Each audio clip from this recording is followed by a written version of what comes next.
just our common sense, everyday perception of the Earth, it is flat as far as we can tell.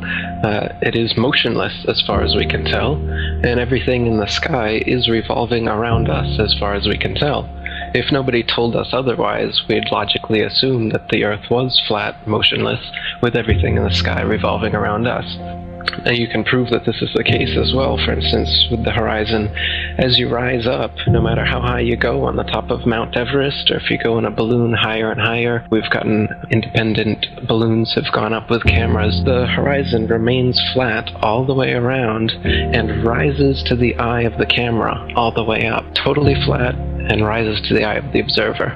So that's one proof. Now, if the Earth were a ball, no matter how big, the horizon is said to be the curvature of the ball. If you were to go to NASA, it's all fraud, it's all fake.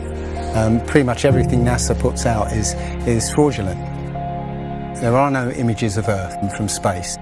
Put an end to this topic once and for all, turn the Hubble round and show us Earth in real time, but they will not do it. They can't do it. It doesn't exist. It literally doesn't exist.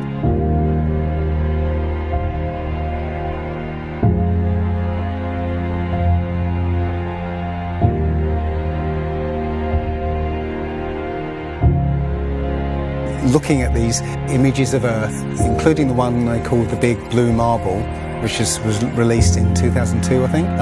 Zoom into it with Photoshop, you'll see where they've used the clone tool in Photoshop to take a picture of one of the clouds and stamp it in various places around the picture.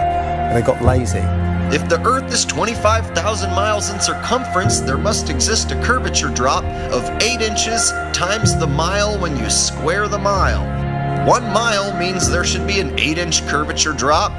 2 miles, 2 times 2 times 8 is 32. That's 32-inch drop.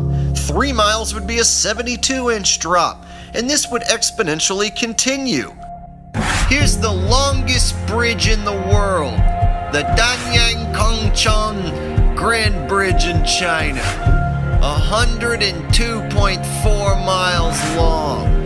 There should exist nearly 7,000 feet of curvature drop in that bridge. 7,000 foot curvature drop. Do you see it? It ain't there. Look at the horizon. It's flat. You can see in that dive shot that the inside camera, the horizon is completely flat. Then it goes to the outside and you got a huge curve. But when you're looking at some of the amateur balloon footage, some of it's lens corrected and it's completely flat. And others, like the GoPro stuff, the horizon will fluctuate as the camera spins and tilts. The horizon will go convex and concave. A lens effect. It's obviously not the horizon shifting every 2 seconds as the camera jumps. And when it's still, you can see all the way up, totally flat.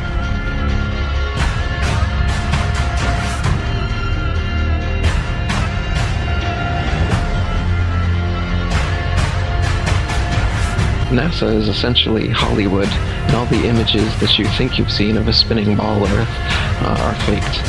And all the amateur balloon and rocket footage that we've sent up there shows a flat horizon that rises all the way up. And that's impossible on a ball. Humans, for the most part, don't have a clue. They don't want one or need one either. They're happy. They think they have a good bead on things. But why the big secret? People are smart. They can handle it. The person is smart. People are dumb, panicky, dangerous animals, and you know it. 1,500 years ago, everybody knew the Earth was the center of the universe. 500 years ago, everybody knew the Earth was flat. Imagine what you know tomorrow.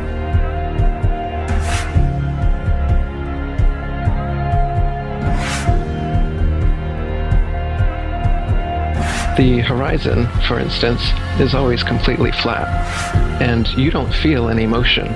So if you were just born today and looked out, you wouldn't assume that you're standing on a spinning ball. You'd assume that you were on a flat, motionless plane. So to assume that we are on a spinning ball is actually contrary to our common sense and our everyday experience. And there's also experiments that have been done to test whether we're on a spinning ball or not.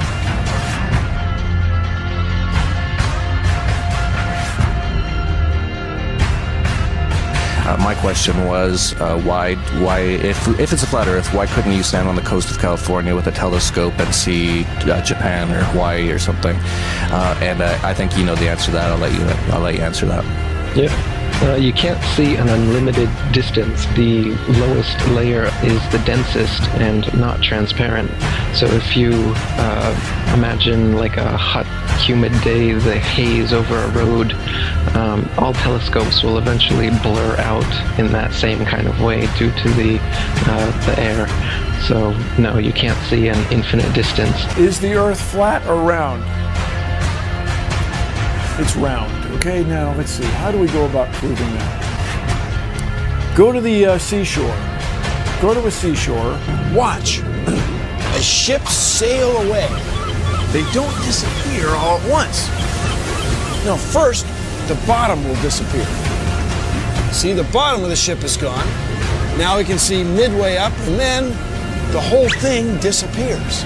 Now, ships came back. They didn't fall off the table. So people realized that the world is curved.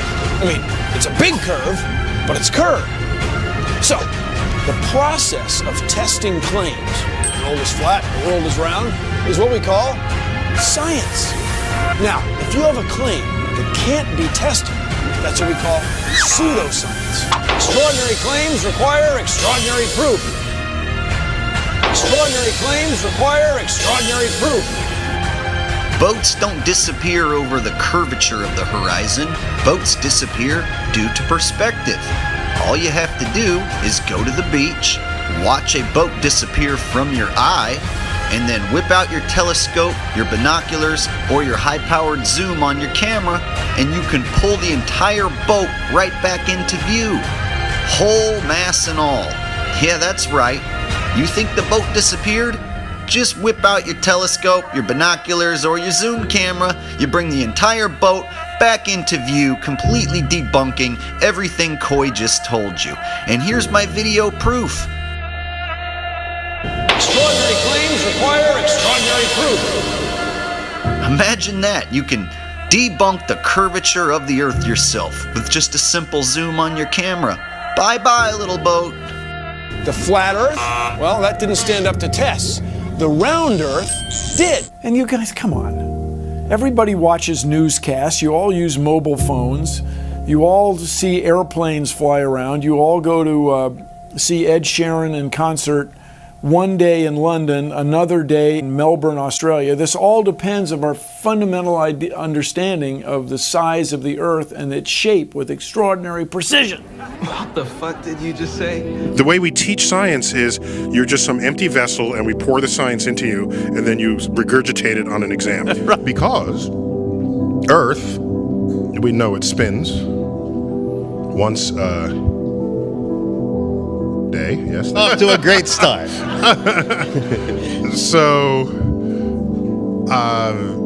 you spin, when you spin pizza dough, it kind of flattens out. Yeah. It gets wider in the middle. And so Earth, throughout its life, even when it formed, it was spinning. And it got a little wider at the equator than it does at the pole. Not only that, it's slightly wider below the equator than above the equator. A little chubbier. Yeah. Chubby's a good way. It's like pear-shaped. Yeah. So, it turns out the pear-shapedness is bigger than the height of Mount Everest above sea level. Well, let me just so you understand. We've been fed a lie our entire, I want to call it a lie. We've been fed. It's a point of view thing, I think. Earth has been misrepresented to us by science. Pear-shaped.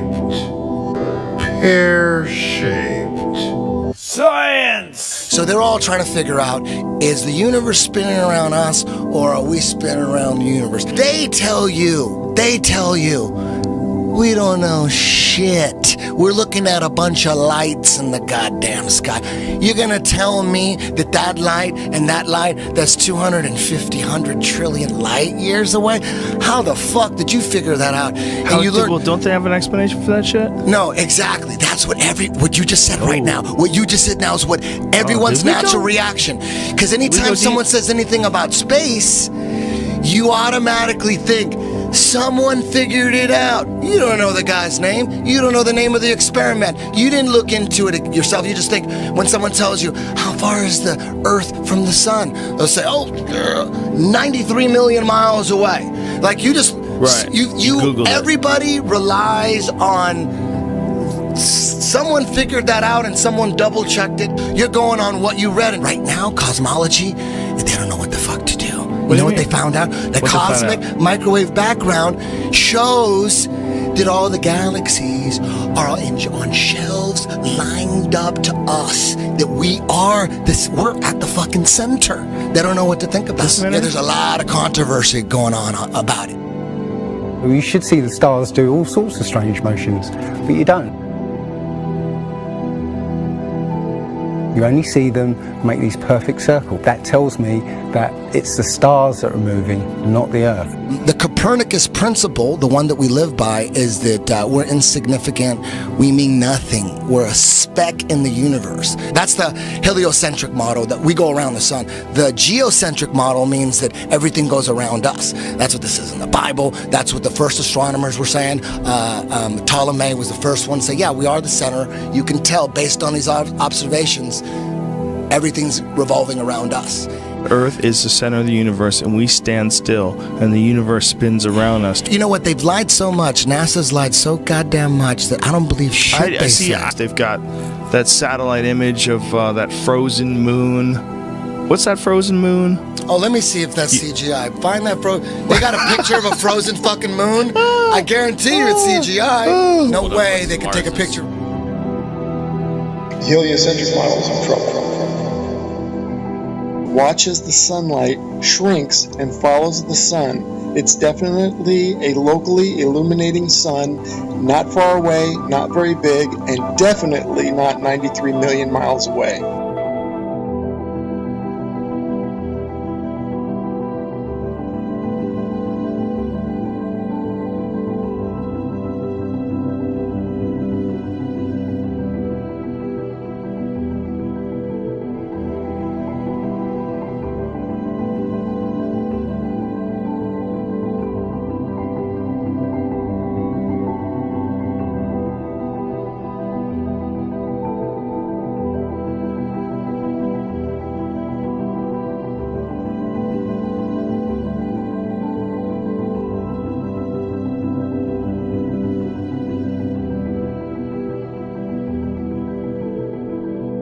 There's a place in Bolivia called Salar de Uyuni, which is a salt flat.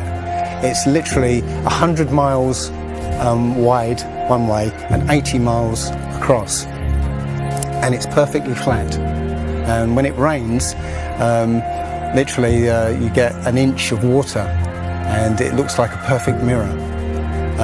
Now, how does that happen on a sphere? Yeah, it shows you that, you know, if you're one end of this salt flat, you can see perfectly clearly the other end 100 miles away. So it's just showing you that, the Earth is flat, and without the effect of the waves in the sea, you'll be able to see a whole lot further.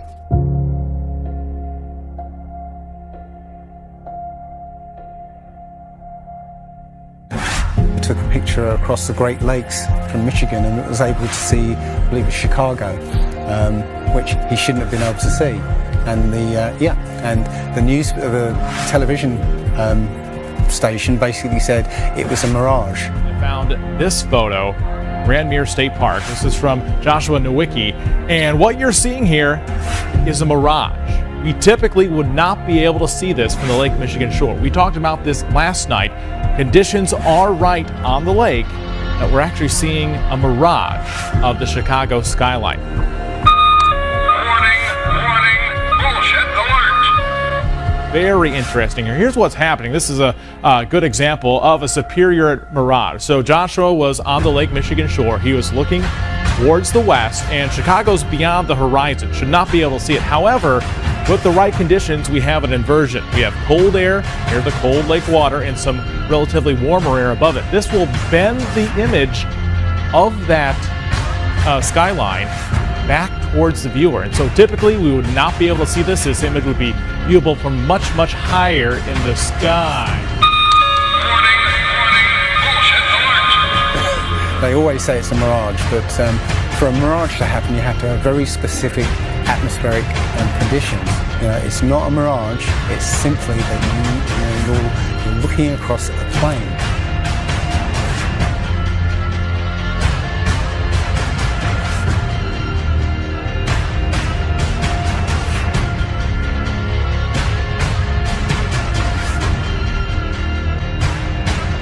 Now, how come in all these ball pictures, man, you can see all the continents pretty much, and there's just a little bit of clouds here and there. Man, it's like some of these pictures, like there's some where they show the Earth at night and you can see all the lights and stuff. It's like, you're telling me the entire continent didn't have clouds? The entire fucking continent, like you can see Africa and all these lights and all this stuff, like, if you turn on your porch light, I guess you can see it from space, apparently. And it's like there's no clouds in some of these pictures. And they spelled out the word sex, right, recently, probably a few months ago in one of the clouds. But, if they do their research, they say, well, those are composites. And I said, well, how come they copy and paste the clouds on some of these? And they use the same cloud form. Like, if you're going to make a composite, but you shouldn't be copying and pasting clouds. That means you're adding stuff that's not real. Yeah, and the thing is, those pictures that you're talking about, the blue marble pictures, I think there's about maybe 8 to 10 of them over time that NASA has put out, and you're absolutely right. None of those pictures look the same. The color of the water is different. Like you said, the continents are different sizes. It's just unbelievable. And I think what happened originally was they would put these things out and nobody was paying any attention to it.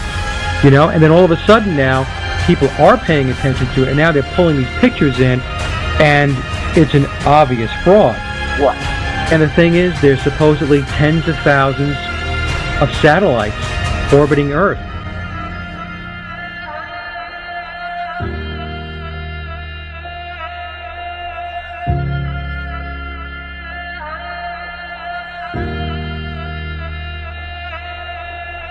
We can't get any close-ups of Earth. We can't get a view of Australia with the buildings upside down.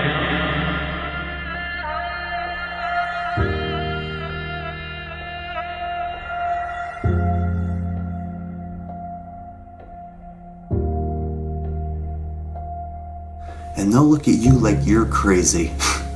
But really, you're the sane one for asking real questions.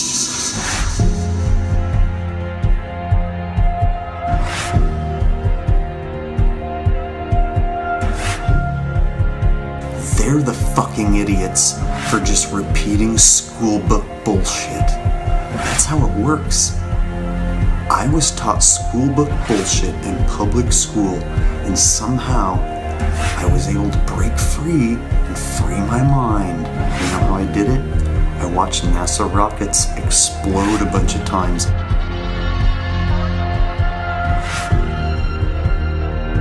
Fly off sideways and not go to space. If you watch the trajectory of the space shuttle, it doesn't go straight up. It always goes in a curve and out to sea.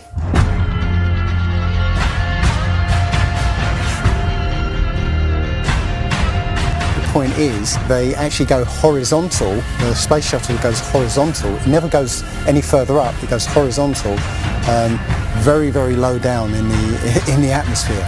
It's still in the atmosphere while it's horizontal, so it never gets any higher. And it goes out of sight, not because it goes too high, because it goes too far downrange. And they have a plane that's mocked up to look like a space shuttle. It's a jet-powered aircraft. That's it. It's not a glider. It's an aircraft. And that's what they're fooling us, taking billions of dollars in and giving us images and fake planes for that 10 billion, however many billions of dollars it is. What goes up must come down, and literally we have not ever seen anything that has ever gone up and not come down.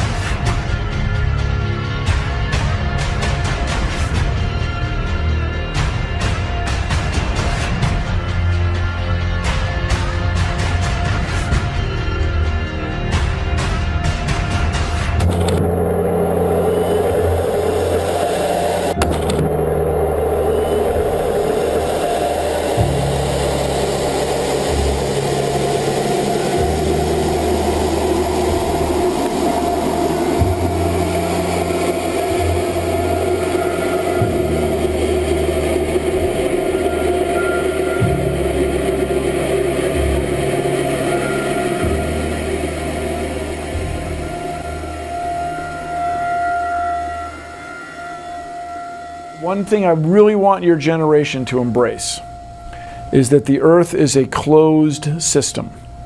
We cannot leave the Earth. There's no place to go.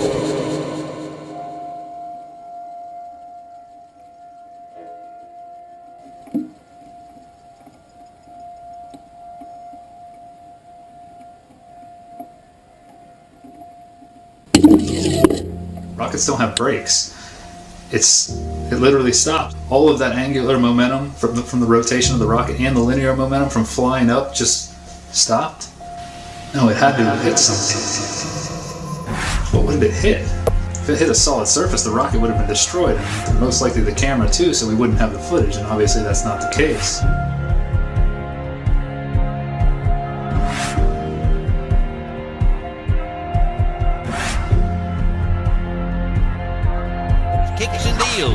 It's a long fly ball going back, and the ball shatters the sky, bringing the ocean itself down into the stadium. Oh, Simpson just broke this dream's reality wide open. I know we have still not shattered that highest and hardest glass ceiling, but someday someone will, and hopefully sooner than we might think right now.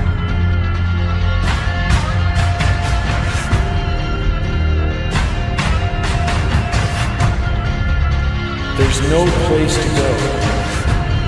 Although we weren't able to shatter that highest, hardest glass ceiling this time, thanks to you, it's got about 18 million cracks in it. And it may be hard to see tonight, but we are all standing under a glass ceiling right now. People figured out that we were an enclosed system. The more advanced we got, it would be the biggest thought on our minds. That's all we care about. You could make a wildlife reserve 1,000 miles square. All people, all human beings would do is just be knocking on the fence constantly, going, why is this fence here? Who built the fence? Why are we in here? And so on and so on.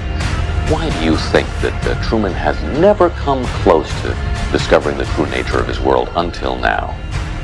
We accept the reality of the world with which we're presented. Earth,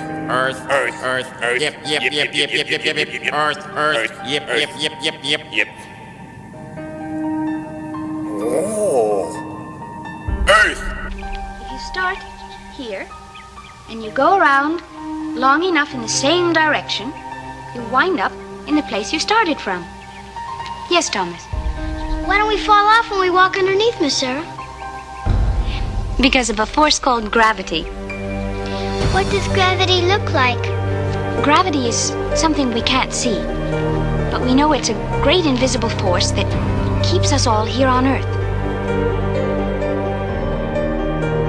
It's a natural force that keeps us all from flying off into space. We were always told that the world is flat.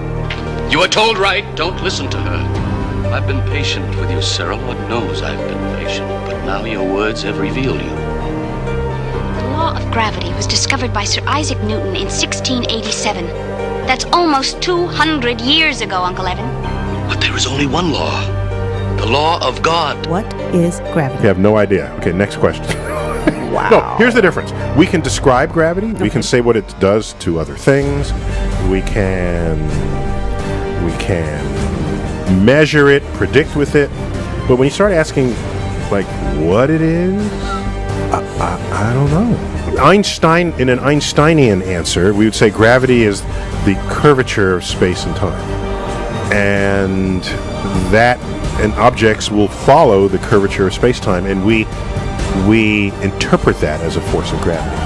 That's probably the best answer I can give to a what is gravity question, or why is there gravity. That's the best I can do there. I think that's a good start.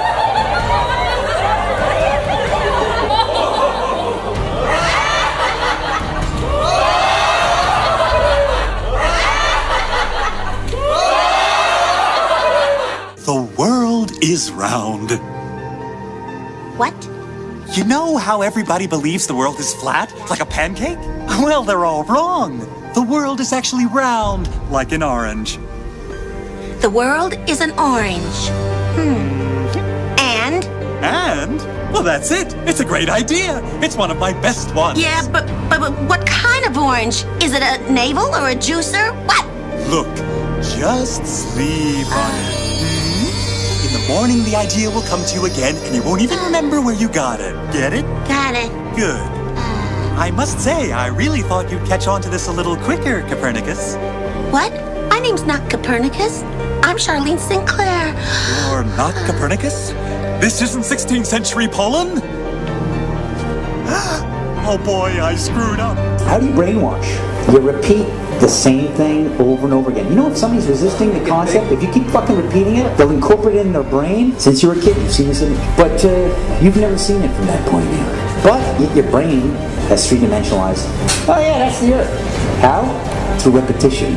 Let's just all get on our hands and knees and wait for a scientist or an astronaut to come along, or Neil deGrasse Tyson to come along and bestow upon us their knowledge. Now, as you can see, this is the evolution meter, and I've put God, the creator of everything, on the right side, and evolution on the left. I won't change my mind, because I don't have to, because I'm an American. I'm dug in, and I'll never change. Mac, look, you're wasting our time. You're not going to get us to not believe in evolution. And why is that? Because the smartest scientists in the entire world all agree that it's real. I'm glad you brought that up. Mr. Reynolds, these were all the smartest scientists. Only problem is, they kept being wrong! Oh, this is insane, you fool! I'm a fool because I have more faith in the saints that wrote the Bible? Yeah, because you just read the words of a bunch of guys that you never met, and you just take it on faith that everything they wrote was true. And what makes you think what your scientists are writing is any more truer than my saints? Because there are volumes of proven data, numbers, figures. Have you poured through the data yourself? The numbers, the figures? Well, no. No. Oh, interesting. So let me get this straight, Mr. Reynolds. You get your information from a book written by men you've never met, and you take their words as truth based on a willingness to believe, a desire to accept, a leap of, dare I say it, faith? Come on. Look, I mean, I don't even know how I'm supposed to respond to that. Like, come on. I rest my case. Matter tells space how to curve. Space tell... Did I get that right? The science community is ignoring a lot of the things that we're looking at, and so normal people are going out and doing experiments. And one of the experiments has turned up an amazing fact that we've not been told, and it destroys the whole idea of this heliocentric system, and that is the moon. Now you can actually measure the temperature of the moonlight next to the temperature of the shade of the moonlight, and you'll find the moonlight is colder than the shade, the opposite from the sun. So the moon is throwing out its own light, and that light is the opposite from the sun. Now, that tells you that it's not reflecting the sun's light. It's producing its own, and its light is different from the sun's. So, the scientific community have not told us this, because they won't tell us this, because it destroys this idea that the sun is lighting up the moon. everyone knows, like, if you're in sunlight, it's colder in the shade, right? So if it's 100 degrees in the sun, it's 90 degrees in the shade. You go to the moonlight, like especially in a full moon, especially if it's high in the sky, the moon is its own independent object. It is not reflecting the sun rays. The sun is its own object. Also, you know, about the same size, which is, you know, again, coincidentally, you know, why the moon fits so perfectly in front of the sun during an eclipse. We always thought it was coincidence that even though it was 400 times farther away, that it was also exactly 400 times less diameter, which is why it fits. And the other weird thing about the moon, which everyone thinks, oh, it's just a coincidence, is that we never see the other side of it. It's constantly perfectly rotating, so we only see one side of the moon. Exactly one side. It's not like we have like a quarter of a degree every 5 years or half a degree here and there. It's always the same side. There are no coincidences when it comes to this system. It was deliberately built, but I think it was deliberately built to be detected. And I think we were naturally supposed to figure this thing out maybe as late as the 1970s, but the government figured it out first, and they have been spending a heck of a lot of money trying to keep it a secret.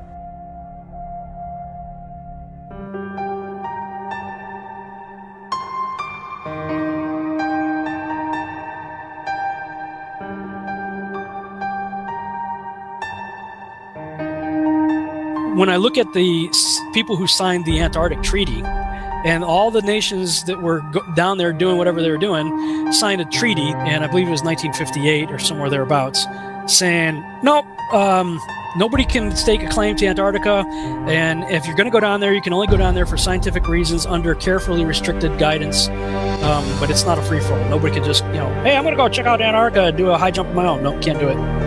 It's the only treaty that's all these countries have signed and never broken and completely agreed on. It's the only one.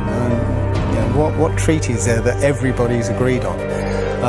We're being kept away from it for a reason. They have some scientific bases there, and literally it's controlled by the military because they don't want you finding out what's beyond. During 3 voyages lasting 3 years and 8 days, Captain Cook and crew sailed a total of 60,000 miles along the Antarctic coastline, never once finding an inlet or path through or beyond the massive glacial wall. So the other question is, well, how come ships don't go off the sea if it's flat? How come ships don't fall off the edge? Well, here's why you don't fall off the edge. There's a 200 to 300 foot high wall that is the border that Scripture says is keeping everything in. Nothing's going past that.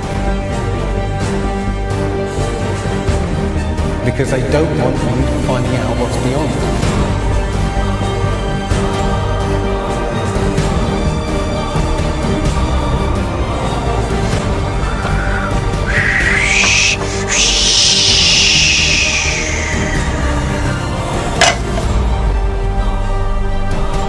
Personally, I think the unconquered south face is the only one worth scaling.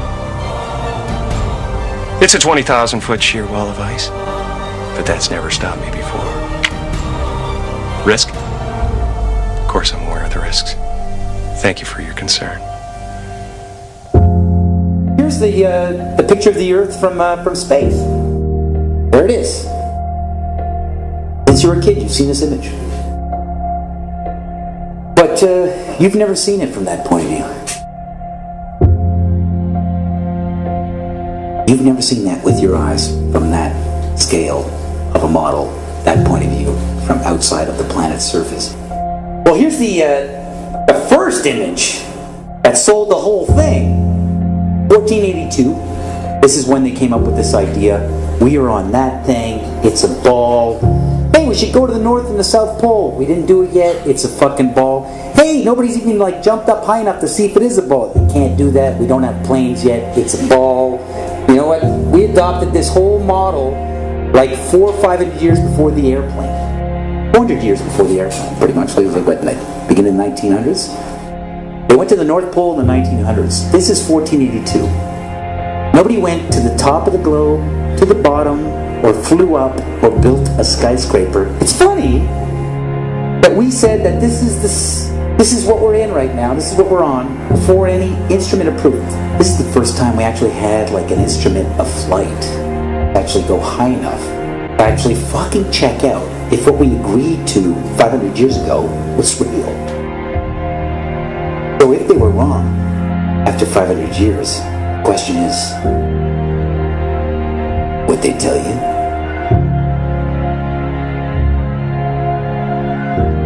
Newtonian physics, why objects move on a ball spinning 1,000 miles an hour while it's going 26,000 miles around the sun. Basically the model we're accepting right now. The sailor thinks that he's traveling around the Earth this way, when in effect he's traveling around the Earth this way. They began flying it around the world, from Abu Dhabi last year, with stops in India and China, then across the vast Pacific.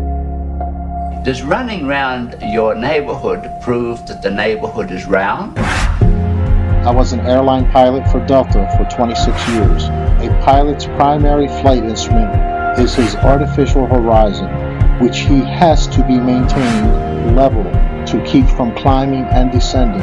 From a cockpit, weather permitting, I could see hundreds of miles in all directions, viewing cities connected by roads across the flat plain as far as the eye could see. Nothing ever leaned. If a pilot is flying around the curve of the Earth, then he should be dipping the nose down every 5 minutes. He should be dipping the nose down to stay around the curve. That's absolute proof that a plane flies over a flat surface rather than a curved one. But I went to the manufacturer of the artificial horizon, and they confirmed to me that it's completely mechanical, nothing electronic in it whatsoever. So it's literally just a gyroscope that can freely move.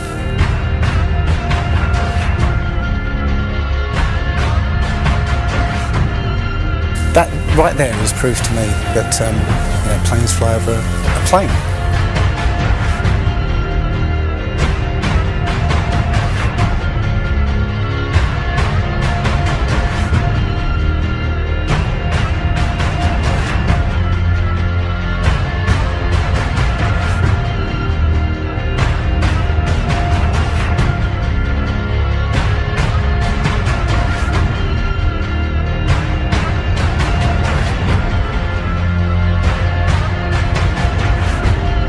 Flat Earthers, it's time.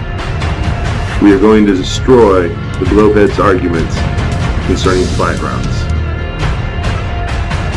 When you go onto the plane tracking software, you'll see hundreds and hundreds of flights over the northern hemisphere, and you can track those flights from beginning to end.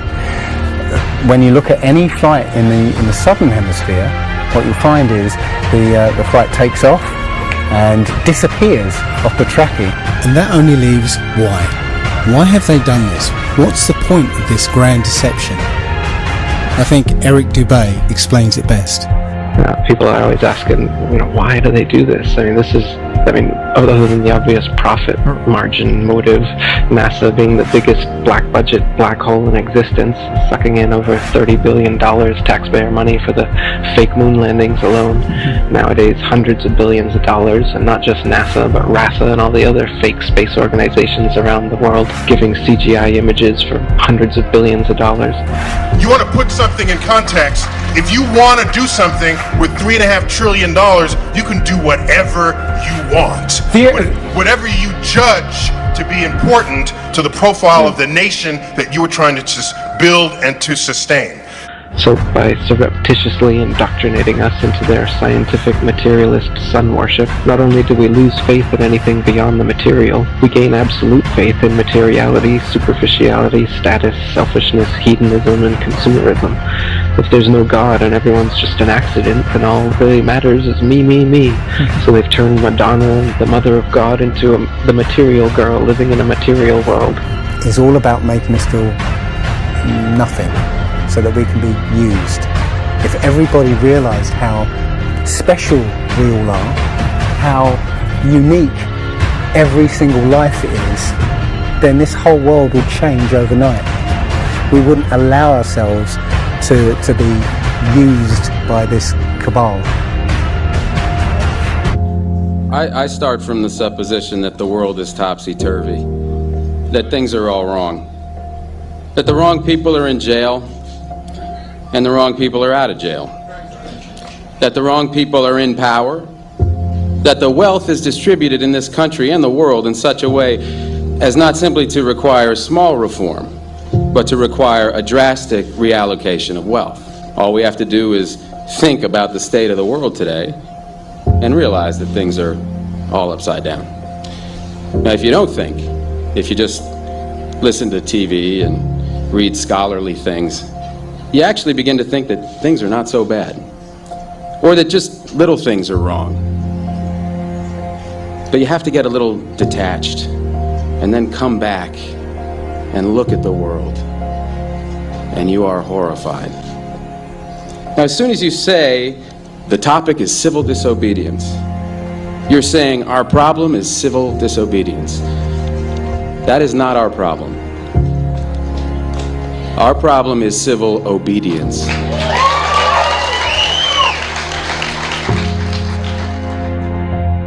I think all our society is run by insane people for insane objectives. You know, and I think that's what I sussed when I was 16 and 12 way down the line, but I expressed it differently all through my life. It's the same thing I'm expressing all the time, but now I can put it into that sentence that I think we're being run by maniacs for maniacal ends, you know. If anybody can put on paper what our government and the American government, etc., and the Russian, Chinese, what they are actually trying to do, you know, and what they think they're doing, I'd be very pleased to know what they think they're doing. I think they're all insane, you know, but I'm liable to be put away as insane for expressing that. You know, that's what's insane about it.